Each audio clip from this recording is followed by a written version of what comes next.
100% job గ్యారంటీతో ISTTM business school admissions open. నమస్తే, నేను Keshav. Welcome to Suman TV. YS Rajasekhar Reddy ఎవరివాడు? వైఎస్ఆర్ కాంగ్రెస్ పార్టీ పేరులో వైఎస్ఆర్ ఉన్నంత మాత్రాన వైఎస్ఆర్ వారి సొంతం కాదని షర్మిల చాలా స్ట్రాంగ్ కౌంటర్ ఇచ్చారు. అలానే ఇప్పుడు జగన్మోహన్ రెడ్డి పార్టీ ఎవరికి ఊడిగం చేస్తుందో చెప్పేటువంటి క్రమంలో ఘాటు విమర్శలు చేశారు.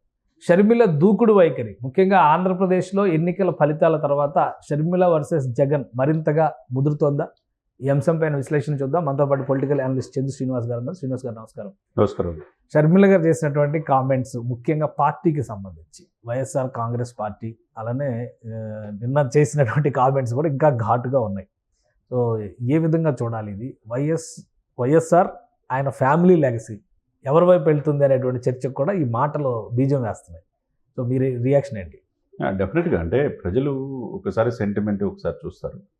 వాళ్ళ నాన్నగారు చనిపోయినప్పటి నుంచి తర్వాత ఆయన ముఖ్యమంత్రి అవ్వాలని కోరుకున్నారు. కాంగ్రెస్ పార్టీ అధిష్టానం కొద్ది ఓపిక పట్టమంది. ఎంపీని చేస్తామని వినలా. ప్రజాక్షేత్రంలోకి వెళ్ళారు. 2014లో ఓడిపోయారు. కానీ అప్పటి నుంచి కూడా ఆయన తర్వాత కేసులు, జైలుకి వెళ్తాం, తదితర పరిణామాలు మనం చూసాం. చూసే క్రమంలో ఆమె 2600 కిలోమీటర్లు పాదయాత్ర చేసినమాట వాస్తవం. షర్మిలకి ఆ పార్టీని బతికించిన మాట వాస్తవం. ఆమె తోటు వాళ్ళ సిస్టర్, ఆమె తోడు విజయమ్మ గారు కూడా కొన్ని రోజులు పాదయాత్ర చేశారు. అప్పుడు జైల్లో దాదాపుగా సంవత్సరం పైనే జైల్లో జగన్మోహన్ రెడ్డి గారు ఉన్నారు. 16 నెలలు, 16 మాసాలు, 33 కేసులు. ఇప్పుడు కూడా స్టిల్ బెయిల్ మీద కంటిన్యూ అవుతూ ఉంది. ఇక 40,000 కోట్ల ఈడీ అటాచ్మెంట్స్ ఇవన్నీ జరుగుతూ ఉన్నాయి.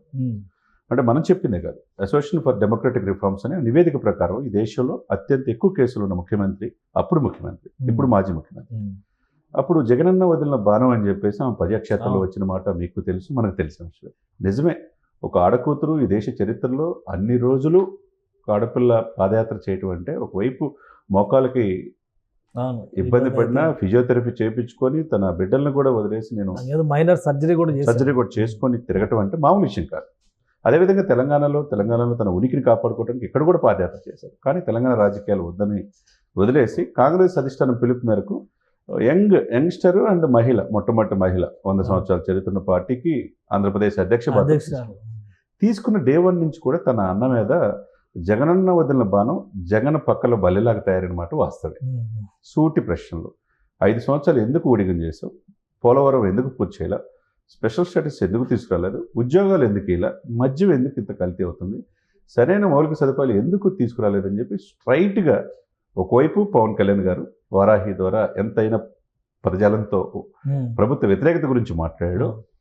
దానికి సమానంగా ఈక్వల్గా తన సొంత ఇంట్లో తన బ్లడ్ రిలేషను రాజశేఖర రెడ్డి గారి బిడ్డగా తన అన్నని ప్రశ్నించిన తీరు అనేది ఒక్కసారిగా ఇది నిజమేనా, రేపా వీళ్ళిద్దరు మళ్ళీ రాజకీయ డ్రామానా? ఎలక్షన్స్ ముందర డౌట్ ఉంది.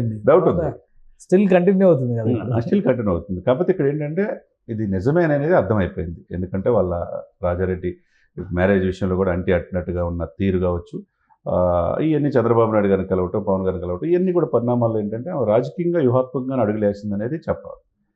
ఇంకోటి, అసలు రాజశేఖర్ రెడ్డి గారు పేరు పెట్టుకొని ఇప్పుడు వైఎస్ఆర్ జయంతిని కాంగ్రెస్ పార్టీ రాష్ట్ర అధ్యక్షురాలుగా ఆమె అధికారికంగా నిర్వహించారు. యాక్చువల్గా కాంగ్రెస్ పార్టీ డిజోన్ చేసుకుంది రాజశేఖర్ రెడ్డి. అవునండి. ఎందుకంటే అప్పుడు ఉమ్మడి రాష్ట్రానికి ఆయన ముఖ్యమంత్రి. తెలంగాణ రాష్ట్రం ఏర్పడిన తర్వాత తెలంగాణ కథ వేరేగా ఉంది. ఆంధ్రప్రదేశ్లో కాంగ్రెస్ పార్టీ రాజశేఖర్ రెడ్డిని పెద్దగా ప్రొజెక్ట్ చేయలేకపోయింది ఇప్పటివరకు. అయితే ఈసారి ఫస్ట్ టైం రాజశేఖర్ రెడ్డి బొమ్మ పెట్టి ఆయన జయంతి వేడుకల్ని అధికారికంగా పార్టీ తరఫున ఆర్గనైజ్ చేసింది షర్మిల. కేవలం ఇడుపులపాయలో నివాళులు అర్పించడం ద్వారా జగన్మోహన్ రెడ్డి గారు సరిపెట్టారు. ఇక పార్టీ కార్యాలయాల్లో పూలదండలు వేయడం, బొమ్మల ఫోటోలు పెట్టడం అనేది కామన్. అది అధికారికంగా ఎందుకు నిర్వహించలేకపోయారు? అందుకనే ఆమె పదే ఇప్పుడు ఏమంటున్నారు, వైఎస్ఆర్ కాంగ్రెస్లో వైఎస్ఆర్ నాది అని చెప్తున్నారు. కాంగ్రెస్ పార్టీకి వెళ్ళిపోతే జగన్ ఏమీ లేనట్టే. అంటే ఇప్పుడు యాక్చువల్గా ఆమె చెప్పిన మాటలో లాజిక్ ఉంది. ఎందుకంటే వైసీపీ పార్టీలో ఇప్పుడు ఉన్న వాళ్ళందరూ కూడా కాంగ్రెస్ పార్టీ నుంచి వచ్చిన వాళ్ళేగా. కాబట్టి ఆ హక్కు కాంగ్రెస్ పార్టీకి ఆడే హక్కు ఉన్నది. ఇకపోతే మీరు అన్నట్టు 2 విషయాలు కేశవ్ గారు. ఎప్పుడు వైఎస్ రాజశేఖర రెడ్డి గుర్తించిన ఇక్కడ తెలంగాణలో కూడా 10 years తర్వాత ఎక్కడ చూసినా మీరు చూడండి కట్అవుట్స్ పెట్టారు. వివత్సంగా నెక్లెస్ రోడ్ నుంచి మొత్తం పెట్టారు. ఆయన ఇదిని ఉపయోగించుకోవడానికి ఇక్కడ ప్రభుత్వం ఉంది కాబట్టి ప్రయత్నం చేసింది. అదే సమయంలో ఇక్కడ ఉన్న సీఎం గారు అక్కడికి వెళ్ళి రాబోయే కాలంలో ఈ రాష్ట్రానికి, ఆంధ్రప్రదేశ్ రాష్ట్రానికి సీఎం అవుతారు షర్మిల గారు అని చెప్పేసి రేవంత్ రెడ్డి గారు కూడా అక్కడికి వెళ్ళి చెప్పాడు. సరే, పక్కన పెట్టి సీనియర్స్ అంతా ఆ వైపు నిలబడ్డారు. మీరు చెప్పిన పాయింట్ ఆఫ్ వ్యూలో ఎవరికి ఉంది వీళ్ళిద్దరి మధ్య అనేది అసలు ఆ క్లెయిమ్ ఎవరు ఆ క్లెయిమ్ ఎవరిదని చూసుకుంటే కనుక 5 సంవత్సరాలు మా తండ్రిని మించి పరిపాలిస్తాను, నా తండ్రి పక్కన నా ఫోటో ఉండేట్టు చేసుకుంటాను, నాకు గెలిపించిందంటే 150 సీట్లు 22 మంది ఎంపీలు ఇచ్చారు 5 సంవత్సరాలు. వాళ్ళ నాన్నగారిని జగన్మోహన్ రెడ్డి గారు ఉపయోగించుకున్నంత ఎవరు ఉపయోగించుకోవాలి. ఇప్పుడు మళ్ళీ వాళ్ళ సిస్టర్గా ఆమె అడిగే హక్కు ఉంది, ఇది నాది అనేది ఇప్పుడు అడిగే హక్కు ఉంది. ఇకపోతే ఆమె చెప్పిన మాటల్లో మాత్రం మీరు అన్నట్టుగా తొత్తు తోక ఉంచుకున్న పార్టీ అని, బీజేపీకి తొత్తు తోక పార్టీ ఈ 3 పదాలు కూడా చాలా మనం ఆలోచిస్తే తెలుగు భాషలో చాలా గట్టిగా పదునైన పదాలే. తొత్తు అంటే నువ్వు తొత్తు ఎవరికి బానిస అయిపోయావు అని అంటే ఆమె ఒక ఎగ్జాంపుల్ కూడా చెప్పింది. ఇప్పుడు అసలు పార్లమెంట్ లో స్పీకర్ ఎన్నిక సమయంలో కూడా నువ్వు ఎందుకు డిసెంట్ చెప్పలేదు, ఎందుకు తటస్థంగా ఉండలేదు, కాంగ్రెస్ పార్టీ అంటే యూపీఏ కూటమి వైపు ఉండకపోయినా, అంటే ఐఎన్డీఐఏ కూటమి వైపు ఉండకపోయినా తటస్థంగా ఎందుకు ఉండలేదని క్వశ్చన్ చేస్తారు. ఇకపోతే 5 సంవత్సరాలు ఎందుకు తొత్తుగా ఊడిగం చేసేవన్నారు, తోక పార్టీకి ఎందుకున్నామన్నారు. తర్వాత ఉంచుకున్న పార్టీ అంటే చాలా ఇది ఎవరు కూడా పరుష పదజాలం చంద్రబాబు నాయుడు గారు, పవన్ కళ్యాణ్ గారు కూడా అల్లా ఈ మాట. కాబట్టి ఈ అన్నదానికి ఆయన సమాధానం చెప్పాల్సిన బాధ్యత కూడా ఉంది.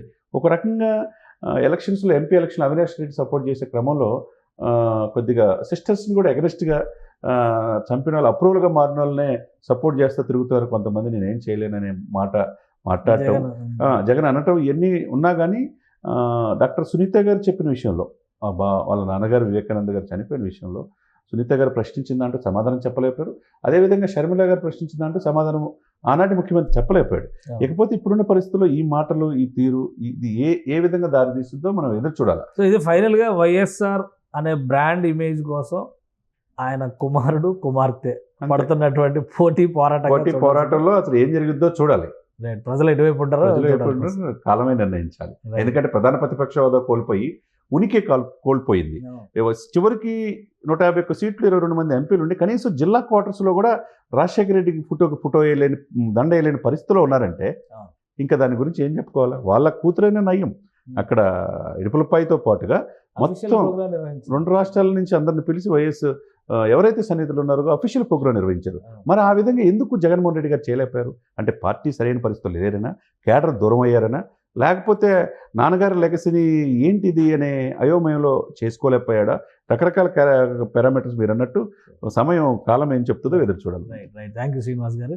ఇది వైఎస్ షర్మిల చేసినటువంటి విమర్శలు, వైఎస్ఆర్సీపీ మీద చాలా పరుష పదజాలంతో కూడినటువంటి విమర్శలుగా చూడాల్సి ఉంటుంది. అలానే రాబోయే రోజుల్లో వైఎస్ఆర్ బ్రాండ్ ఇమేజ్ కోసం అన్నా చెల్లెళ్ళు పోటాపోటీగా ప్రజల్లోకి వెళ్ళేటువంటి సంకేతాలు కూడా స్పష్టంగా కనిపిస్తున్నాయి.